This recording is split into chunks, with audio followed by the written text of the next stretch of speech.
صحي من شويه لقيت معظم الصفحات الزملكاويه، اصدقاء زملكاويه لينا يعني، كاتبين عن الفضيحه اللي حصلت للاهلي في امريكا. ايه يا ابني الفضيحه اللي حصلت للاهلي في امريكا؟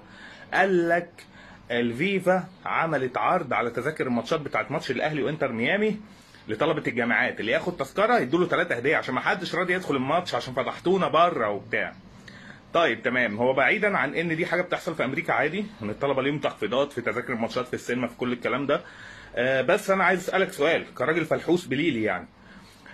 لما الاهلي يلعب في امريكا في ميامي مع انتر ميامي فريق البلد، والتذاكر كلها ما تتباعش، دي فضيحه للاهلي؟ يعني مش لانتر ميامي؟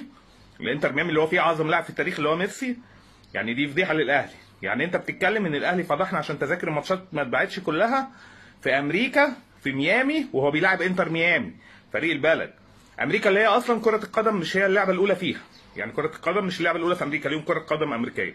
امريكا اللي هي فيها اضطراب سياسي دلوقتي بسبب موضوع كاليفورنيا، يعني الناس خايفه من حرب اهليه، بس الاهلي هو اللي فضحكم. الاهلي فضحكم هناك.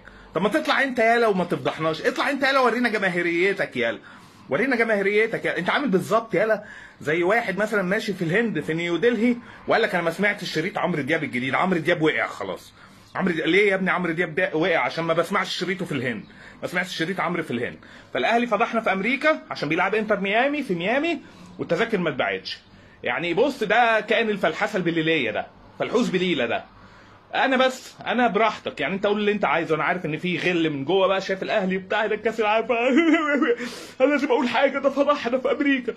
براحتك، بس انا عايز اسال سؤال، انتوا زعلتوا ليه من عربيه الاسعاف يلا؟ زعلتوا ليه من عربيه الاسعاف؟ لما ده تفكيركم زعلتوا ليه من موضوع عربيه الاسعاف؟ ما هو خلاص، اطلع عربيه الاسعاف، اطلع عشان نلحقك. يلا حبيبي على عربيه الاسعاف عشان نلحق نعالجك.